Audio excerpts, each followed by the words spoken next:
Hello, guys, and welcome to another installment of Galley Stories, Stories of the Bering Sea and Beyond. I'm your host, Mark Kaler. And today, a little step off the norm. In the past, we've always had captains of boats, engineers of boats, and not too much of the shoreside based. Today, we've got Ryan Leonhart. He's a set netter on the Gashik River. And Ryan, how are you today? I'm great, Mark. Thank you. Great. Glad to be here. It's quite an honor to step into this realm with you and all the previous captains you've interviewed. It's really good. There's been some good ones, but we've never had a perspective like you're going to bring today.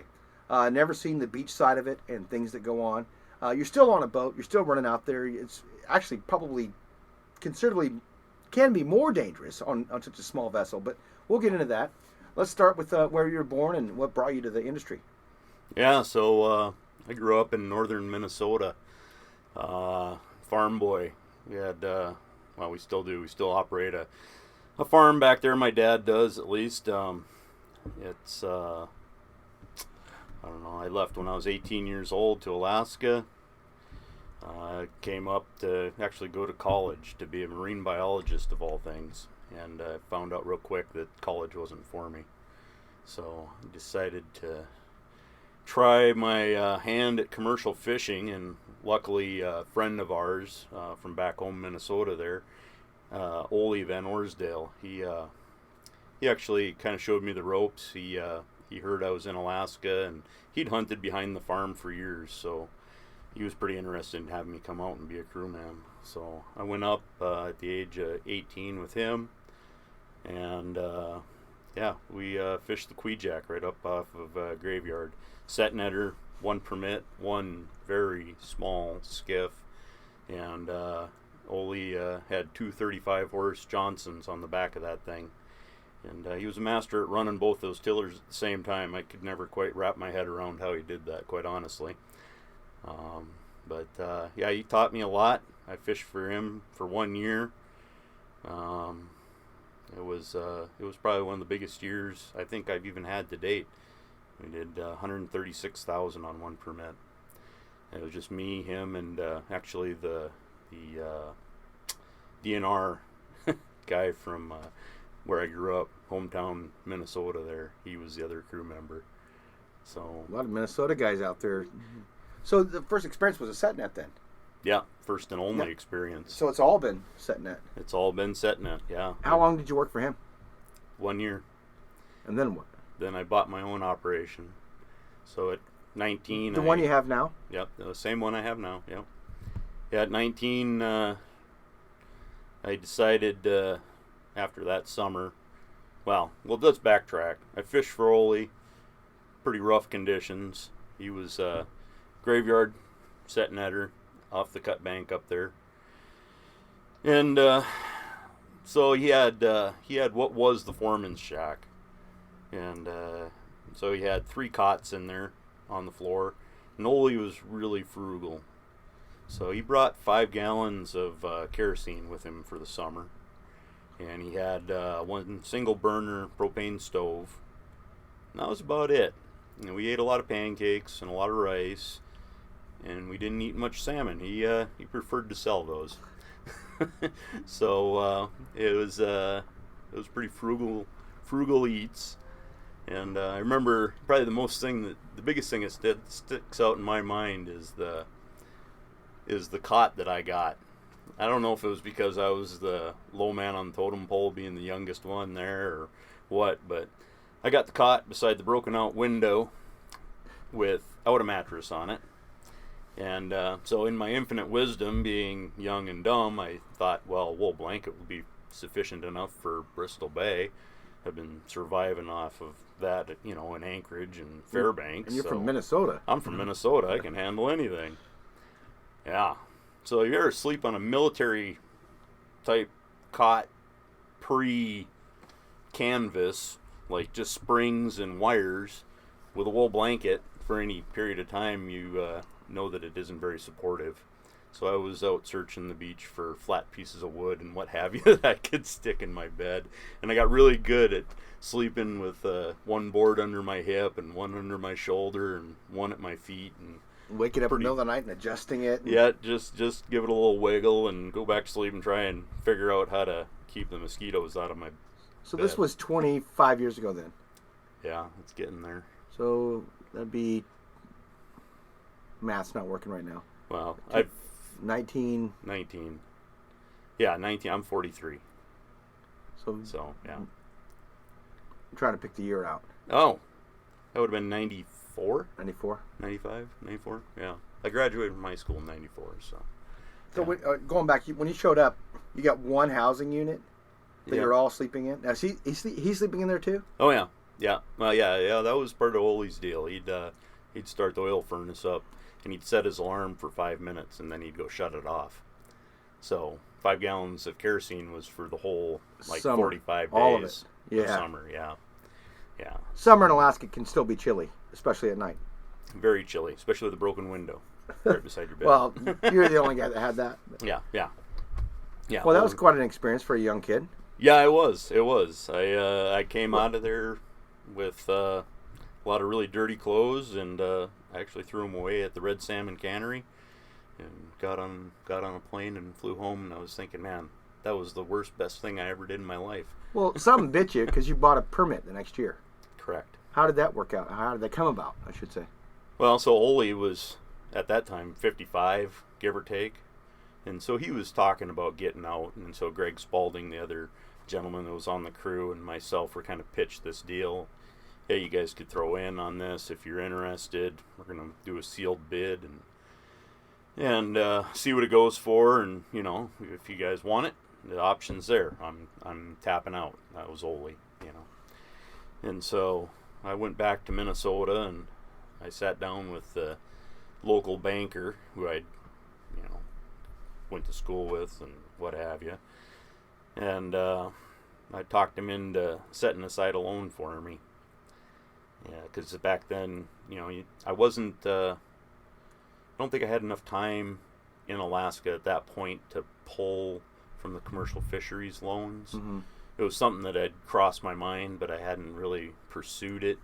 And it really only covered the permits, so I really didn't have any other options. So I went back to the bank in Minnesota, and they were willing to work with me. And so they set aside $188,000 for me at the bank, and that was my bid. That was a single permit. The entire amount. Yep, that was what I had to work with. And so I threw my bid in the hat at 180, thinking I needed some startup capital, what have you. And so things progressed. Ole contacted me. He's like, well, you're in there, but I'm going to let the other guys rebid. And I was like, well, what are you doing to me, Not Ole? quite a silent bid there. Yeah, I was like, what do you mean you're going to let the other guys rebid? He says, trust me, I'm going to let the other guys rebid, and you just think about it. Okay. So in the process of thinking about it, I hadn't put all my eggs in the one basket. I'd been kind of researching other areas in the bay, and one spot that kept poking up was Ugashik, and looking at the catch records of the guys, across the board, Egik, Kwijak, Nushagak, you name it. Ugashik it wasn't big catches, but they're always catches. They weren't really fluctuating a lot. They were always kind of landing. In the median. Yeah, they were just even. Yeah. It wasn't anything spiking. It wasn't dropping. It wasn't like you'd have a big heyday year and a small year. And that was one thing I noticed with Ole's catch records he had his big year with me that summer. Great time to sell. But history had shown that big spike, big drop. And so in retrospect, I'm pretty sure Ole was protecting me, because that permit and that camp, and it changed hands multiple times in the course of the time that I owned my place in Ugashik. So you were kind of pushed out or left not bidding more at Ole's spot. You found a spot in Ugashik. How did you bid on that? How did that process work for you? Well, like I said, I didn't put all my eggs in one basket. I was looking around. There was, guys that had stuff up for sale. And Mike Phillips was one of those guys. He was who I ended up buying out. Let's see, who else was there? There's Mick Rena's sights. He was up on the cut bank in Ugashik. But his catch records were hard to work with because they were a lot bigger than they should have been, and I couldn't quite wrap my head around why they were that way. And for what he was offering, at least, they were just abnormally So big. you'd bid at 180 at the other location. Yeah. What did this one cost you? Do you mind? Yeah, no, I got it for 183. Okay. So it left me $5,000 for startup costs. Did you have a house on the premises, or a building at least? Did it have windows, and was there a mattress? Yeah, so ironically enough, I bought this whole thing sight unseen. It was actually 2 permits, 1 skiff, handful of outboards, and basically all the gear you could ever want. A net shed, a cabin, a Quonset hut. There's kind of a cooking cabin. There's an outdoor cabin. It was pretty plush, and back then it was just all faxes, so you're getting a black and white picture of what you're buying, right? Yeah, all I'm hearing right now, I love this, but all I'm hearing right now is, Mark, come hunt with me. I got some great property up here. Well, it's gotten a lot better, let me tell you. So Mike Phillips, he took my offer, ran with it, and so the deal with him was, since I'd never seen it, he sent me what he could via fax, and it was just pictures via fax back then, and so I said, okay, well, I'll meet you out there in Ugashik on the beach. I'll fly in with my bush plane buddy, Tim Smith. He flew us out the first year with a little Cessna 182, me and a couple of buddies from my high school. So we landed on the beach, and it was June 12th, and Mike Phillips was supposed to already have been there and opened up the cabin, and lo and behold, nobody was there. And all I had was, a general location of where I thought I should be and what the cabins should look like. Little did I know there was multiple cabins that looked just like my cabins. But the only telltale sign was mine were, they looked or appeared to be white in the pictures, in the black and white pictures, and everything else around me was kind of a darker blue.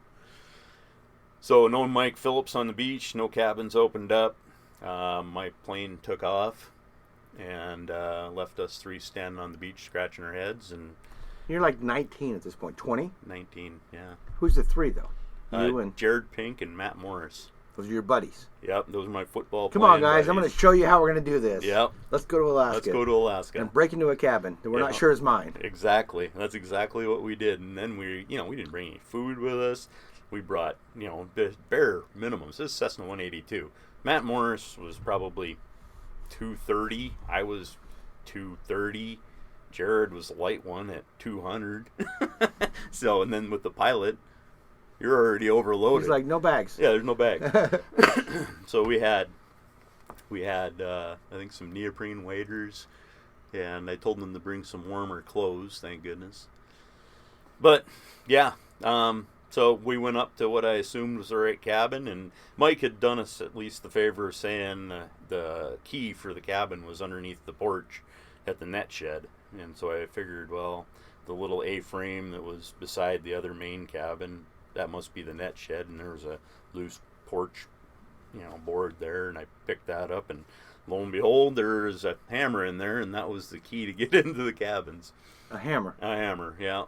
Yeah, so we peeled what we could off the door with the hammer, and we got in, and 3 days later, Mike showed up with 3 cases of beer and 2 handles of Jim Beam, and that's all he brought.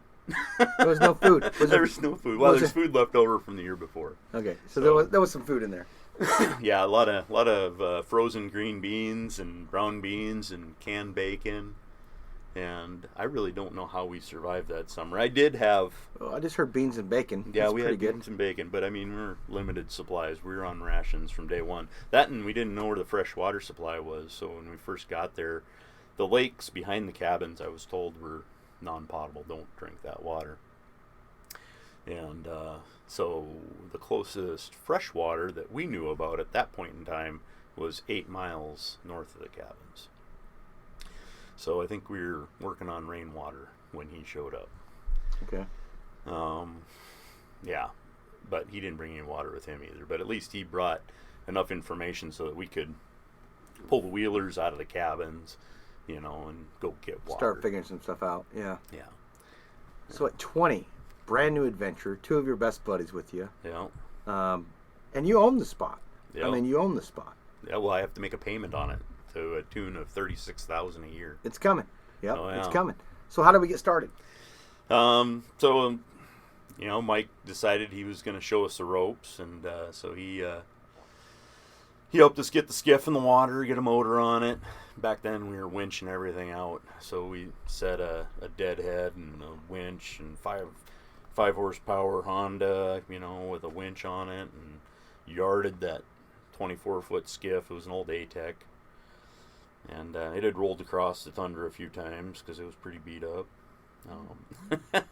So I kind of got what was the leftovers of a partnership, right? In the deal, although it was a good deal still.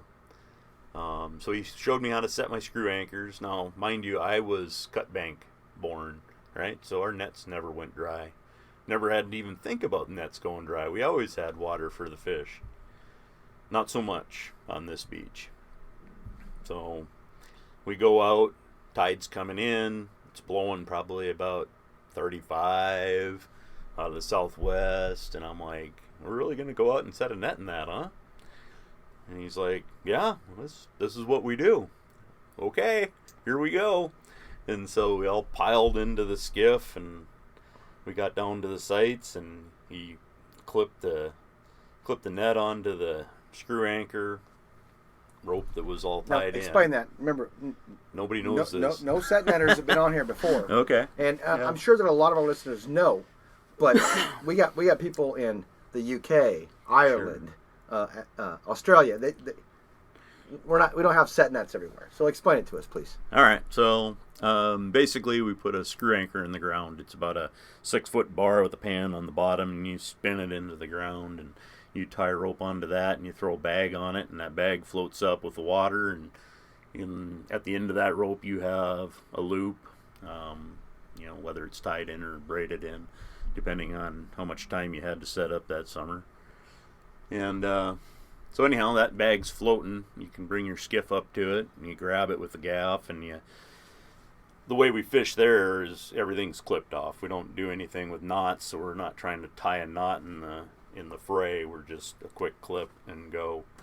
And we're talking fairly sizable waves for that 24-foot skiff trying to set that. But I was glad it was Mike driving, because I didn't feel so bad when he towed it. He ended up with the motor in the net all wound up, so we were reaching out of the skiff to cut the net free from the boat, and it was a big mess. But anyhow, that was my first set in Ugashik, and we finally got it straightened out, and I learned a few things. So the one side is attached to the beach. Yep, one side's attached to the beach. Your skiff drags the net out? No, the net is stacked in the boat. So we set out of the boat. So you're just pushing it out of the back of the boat? We're pulling it. So we're driving with the boat. Right. And it's setting out the net chute in the back corner of the skiff. So it's laying it out. Yeah, it's laying it out, and then you got a guy up in front with an anchor and another bag and another buoy. So when you get to the end, you drop it, and essentially you've got the anchor on the beach, yep, and then one drop to however long your net is out. Yeah, so the net's 50 fathoms. So we fish 50 fathom net in that area. That's 300 feet? Yeah, 300 feet. So 300 feet of net plus bags plus buoys plus anchor. And so each permit you get one net, or how does that work? Well, you can pick and choose depending on your location. You can fish 225s on one permit, or you can fish 150. And so, given my location there, it was more advantageous to fish 50s than 25s. And you have 2 permits, though. So correct. Can you run 2 nets out then? Yep. Okay. Yep. Yeah.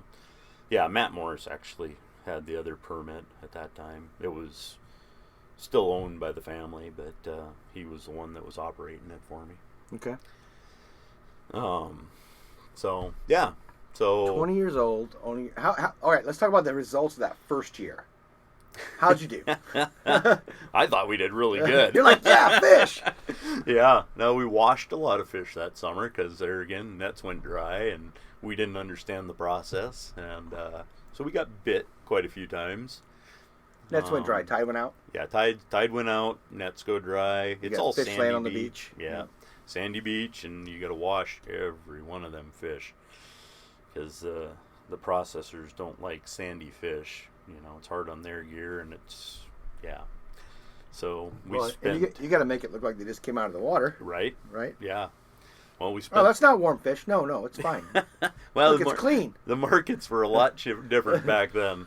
I don't think they were too worried about whether it was, chilled or not back then. It's come a long ways, hasn't it? Oh yeah, for sure. We've done a lot of upgrades in our own fleet, and in my own self. I built a boat custom just so that I could take on the ice and what have you. Yeah. So. You thought you did good. What was your first year? Come on, you know it. 48,000. That's what we did. That's not bad. No, it wasn't bad. It wasn't bad. I've had worse years. For a 20-year-old kid, right, owning his own property. Yeah. 2 of his best friends. I mean, there was memories made there you can't even pay for. Yeah. They never have talked to me since then. Is that the guy you were texting when you came in? Yeah, no. Actually, seriously, neither of them have ever talked to me since then. They didn't have a good experience? I think it was just a little bit overwhelming for them. It's funny you say that because my second year in Alaska, I invited some friends with me, and I don't think I've talked to them. Yeah. There was 2 of them, and I don't believe I've talked to them since then. It was like the whole build up of come on, let's go, it's wild, it's adventure, and then home they had a good amount of money, but I never heard from them again. Yeah. They didn't want to go back, I reckon. Yeah, no, it was quite an interesting thing, and especially with Matt because he was the other permit holder at the time, and so yeah, basically you're giving him a $40,000 check and asking him not to cash it. Yeah. So. But you made those payments. Yeah, well, we barely made those payments. And then how fishing is. Yeah. Feast or famine. Feast or famine. Yeah. Well, at 20 to own your own site, and it comes with cabins, and I mean, it had to feel cool. Oh yeah, it was an awesome feeling. I just absolutely loved it. And then reality struck in. It was like, oh man, all that work and no money left. But yeah. But hey, I own a cabin, and I have the. Yeah. It was 12 years before I took a dime home. Is that right? 12 years of fishing before I even. But you've always been that guy to work on the off season too, though, right? You keep yourself busy and grind. Yeah. Well, you were grinding today on your way over here. You came directly from work. Right. Yeah. That's the way that always is for me. Sure. So now, 23 years into it, there has to be some scary experiences. Oh man, yeah. So let's dive into those, or a couple of those. Yeah, let's go with the first one. First one. Well, the first one's probably landing on that beach, not knowing what was mine. That was pretty scary, and then watching the plane fly away, and not knowing, what to expect, and even if the guy's going to show up, right? Everything depends on that. I already spent my grub stake, and I'm like, I got to make $36,000 plus a grub stake and get this all put back together. That was pretty scary for me. As far as life-threatening scary goes, that summer, it was pretty nice. We didn't get beat up too horrible bad. About, I would say, it was 2 years later, we had a little bit of a rough season. Not a whole lot of reds, so I called home and I told my dad, I said, I could use a hand up here because I got to send the crew out of here, and they're not going to be happy with what they're bringing home, but I could use a hand and think I'm going to go fish silvers down in Cinder River. I've heard there's a place 20 miles down the way, and I'm going to go get all the gear set up down there, find us a place to lay our head, and I could use a hand. If you can fly up, I can put you to work. And so my dad was like, yeah, I'll come up and give you a hand. And so that was my first trip to Cinder River.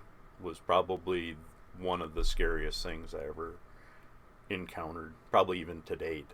I took off. I got a single kicker, Yamaha 60 Enduro, 24-foot skiff, loaded with 6 shackles of gear, a 3-wheeler, 50 gallons of gas, and 20 gallons of water. And your dad?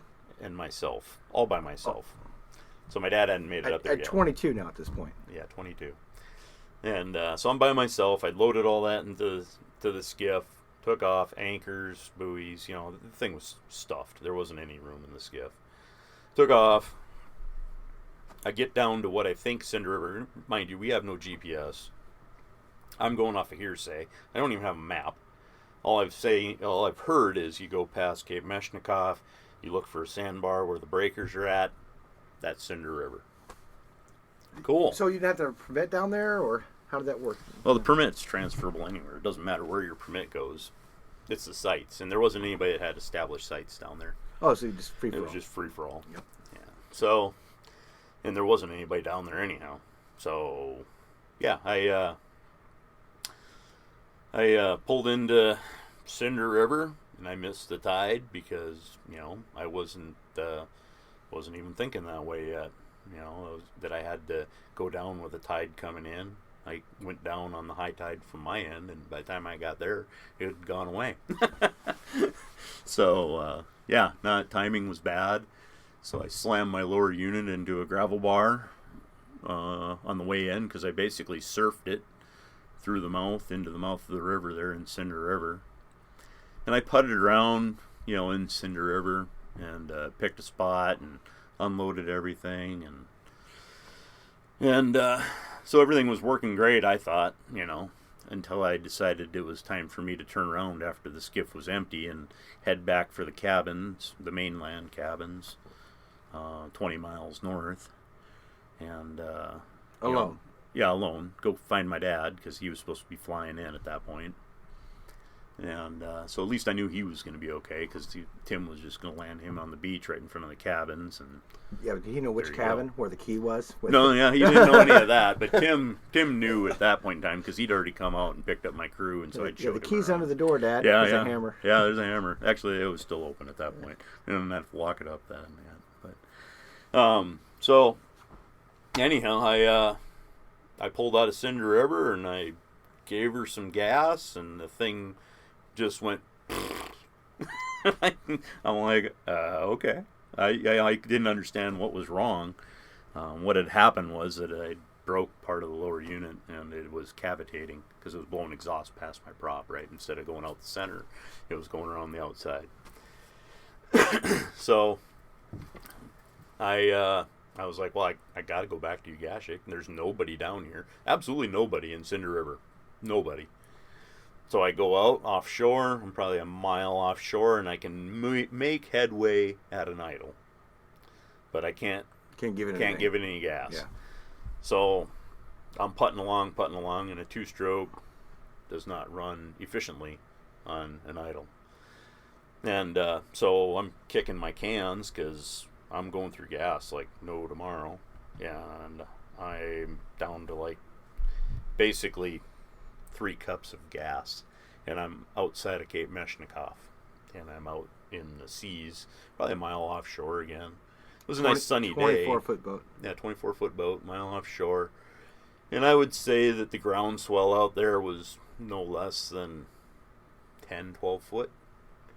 So you just go up 10 feet and come back down 10 feet and up 10 feet and down 10 feet. And so I'm idling along out in the green water. And I'm like, I ain't going to make it. There's no way I'm going to make it back into Ugashik. PFD? No, nothing. Not in 95. I had an oar. PFD. Yeah, I had an oar. No life vest. No, I didn't even keep no a radio. buoy in the boat. No radio. No, nothing. I had nothing. I didn't even have a compass. I had nothing. It was me, an outboard, and an empty can of gas. Well, your outboard wasn't doing too good either. Yeah, outboard wasn't doing too good. Yeah, so I bobbed around out there for a while, contemplating what I was gonna do, and I figured I'm gonna point it towards shore. Just at least if I can get to shore, there's nothing on that side, but at least I'm on land, right? I'm not gonna end up over in Russia. So, so I pointed the nose towards shore, and I'm bobbing through the swell out there, and I see a single drift boat, and he's coming up from probably Port Haydn, and it was the Carol B. And you're kicking and waving. oh yeah, I think I had a brailer bag. Use the last cup of this gas to start a fire. Flipping it, and yeah, it was trying to wave him down. He came over, and I really anticipated that he'd be like, "I'm here to save you, and I'll tow you into Ugashik," and so the conversation started. It was he's like, "What are you doing out here?" And I said, "Oh, I'm just coming back from Cinder River, and I whacked my lower unit, and so anyhow, it's cavitating bad, and I don't got enough gas to get back into Ugashik." And he's like, "Oh, well, that's not so bad. I got 10 gallons of gas here for you." And so he gave me mixed gas, and then he took off. That was a Carol B? That was Carol B, yeah. Well, he had to go fishing. Yeah, he was set. He was going. He had something planned. Well, the maritime law is you got to stop and help. Yeah. But how far does that go? How far does that go, right? You need gas? Oh, I got that. Don't explain anything more. Just I'll give you the gas. Yeah. I'm out. See you later. Yeah. He chugged out of there, and I'm like, well, I got 10 gallons of gas. I'm good now. Oh, well, I thought I was going to be good. Well, so anyhow, I fill my gas cans up with those 2 jerry cans, throw them up in the bin there, and off I go, and not at any full head of steam or anything, but I was putting along, and the tide was again going out on me. This time I'd actually thought about it a little bit, so I'd made plans, but I didn't know that I was not going to go that fast. So the tide was going out on me again, and in Ugashik there's a handful of bars on the south side, and there's bars on the north side. But I had to cross the bar. I didn't have a choice, right? I couldn't go deep water because it was too far out because I was running out of gas again. And so the bar was really swelly with the ground swell that was out there. In fact, had rollers on it. And I thought, man, I think I can make it across there if I just go for it. And I went for it, and I almost sank doing it. So I had green water that came over the front of the boat, green water that came over the back of the boat. And I basically filled the whole boat full of water, and it pushed me across the sandbar. And luckily the breakers were behind me at that point. Otherwise I would have just sunk right there. And so I spent a good portion of time bailing my boat out with my one... What time of year was this? Late in the season then, right? Because you had done the season? This would have been probably August. So cold. 1st. It's not really warm at this point. No, not overly warm. Water temperature's pretty chilly. Yeah. Well, luckily we were still fishing in neoprene waders back then, because I'm sure I was breaking a sweat bailing the boat out with my 1 gallon Dello can. Well, 20 years old, no radio, no life vest, no contact, nothing, except for the guy that gave you gas and said, "See you later." Yeah. I mean, how long of a time was this from when you left the river to try to get back home? We're talking 3-4 hours of just solo. Probably more than that. It was. I left left because you're going slow. Yeah, I was going really slow and probably bucking the tide. Eventually.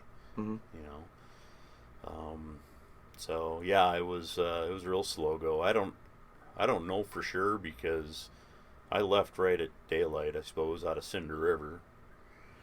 And by the time I got into Ugashik and got the boat bailed out and actually got across the rest of the channel to where my cabins were at, I literally had a tablespoon of gas left. That's all I had left of that 10 gallons.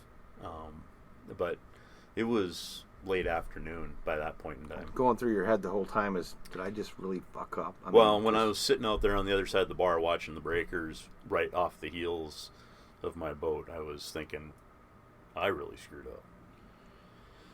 And so that was as close as I've ever come to sinking out there. So let's find out. So when you got your dad, was there any fish in the nets when you got back? I didn't set any nets down there. Oh, you just put them down? No. Yeah, I knew better than that. So, no, I picked up my dad. He came in on a Friday, and I think we opened up on Monday morning or something. So we spent some time there at the cabin, together, just kind of hanging out. And so then we put enough gas in the boat, and I changed out the lower unit, and we got going again. Got a PFD and a yeah, radio? No, I didn't have PFD yet. There wasn't any of them around. I didn't have a radio. Did your dad have any experience fishing before? No. In fact, farm boy. Yeah. Even for me growing up, we had canoes. So I'd driven an outboard maybe once in my life. When I was a kid, we had horses. I mean, I was on a farm too, right? And dairy farm. Well, at least most of my working age as a youth was on a dairy farm. Yeah. And always on a horseback and nothing. Boats back then were skis involved and sure. Some bikinis or something. Yeah. My uncle had a jet boat, but we didn't have anything that special on the farm there. So Dad, no experience. You took him out there. Yeah, no, it took him out, and it was a pretty brutal experience on him. I never really knew I could yell at my dad, but evidently I can. And well, when you're driving the boat, no matter how big it is, you're the captain, right? You know what I mean? Yeah, exactly. Yeah, and he was prone to put himself in bad positions, I guess. By the time we got back down to Cinder River, which this just turned into a big fiasco yet once again, we actually caught some fish, but the tender didn't show up right away. He came in late. So we had been down there for 3 days before we had any potable water. So we were living on green bean juice, and it's amazing how stupid you get when you don't have any water. You don't realize it. Yeah. Well, we're pushing time already. Holy cow. But let's talk about, just quickly, obviously 23 years in the business now, 25 if my math's better than yours. You're still doing it, so you must love it. You got the bug. So what has fishing given to you that you didn't have at the farm? Boy, that's a loaded question. Yeah, and we only have 4 minutes to answer it. 4 minutes. Oh man. No, it gave me freedom. I've always worked for myself better than I've worked for other people, but it's freedom for me. I really enjoy getting out there. I absolutely love now, getting in the plane from King Salmon. Once we leave King Salmon, everything's just bright and happy for me. I love getting to the cabins. I love being out there. I love the risk that's involved, but knowing what I've got to do and knowing how to do it safely now in comparison to the first 5 years. How many cabins are there? Well, the cabins that we started with all washed away, and so now I've actually built 2 cabins there up on my own private little lake. And they rent for how much? Wow. We're going to have someone write in and go, this sounds amazing. How can I get in there? What's it going to take? So guys, contact me and I'll set the price. Ryan's just going to go for it. Yeah. So would you change anything about what you've done in the past? I mean, I would have went to 2 boats a lot sooner had I known that it was going to be much more profitable. We went from, basically 40 to 60,000 pounds a year with 1 boat to, pushing the 85, 90,000 pounds with the 2 boats. 2 boats takes more crew, though, right? It does. It takes more crew, but ultimately it pushes you over the point of break even. In your world now, is the turnover? Are they still buddies that come fish with you, or you got to hire new people every year? Or? I have had pretty much the same crew for the last 9 years. But not those first 2 guys. Not those first 2 guys. They did not even talk to you. Yeah, no, they don't even talk to me. Yeah. They don't even talk about me. That's the bad part. Yeah. we're about out of time, Ryan, but before we go, is there anything else you want to share or any advice you got for young guys still trying to get in this business? And you got a unique perspective because you were 20 buying your first site, and you've seen the drift side of it as well. Sure. Yeah. I mean, what do you suggest these young guys or women think about? I'd say if you got a yearning to get out and beat yourself up and work your brains out and not get any sleep, then fishing's the place for you. Because that's what you do when you're up there for that month. You got to make hay while the sun shines, and that's what it's about. So, go for it. Go hire on with a set netter and see what he has to go through for a summer. And how would they find a job doing that? I mean, is this Man, all my guys are word of mouth. Everybody I've ever hired, I've not even had to hire, quite honestly. Because there's a lot of boat jobs, but there's way more set net jobs. I mean, every river's got 100 set netters on it or so, Yeah. and they all have a crew of what, 3 to 5 to 8. Sure. I mean, there's jobs out there, but how would they find it? Well, there's a handful of guys that post on Craigslist for their crew. I've never done that. And internet. Oh yeah, you can find. Just Google it. Yeah, Google it. All right, guys. Before we go, and Ryan, thanks for coming. But before we go, every episode we encourage people to eat wild Alaska seafood. Please do not eat the farm shit. At least that's where I'm coming from. Definitely. Wild Alaska seafood, and if not wild Alaska seafood, at least make it wild seafood. Yes, sir. Just don't do the farm stuff. So with that, guys, if you don't have anything else to add, thank you for coming. Yeah, thanks for having me. This has been quite the experience. You guys feel free to write in to galleystories@gmail.com or mark@galleystories. Like us on Facebook, follow us, and tweet about us. And we'll see you next time.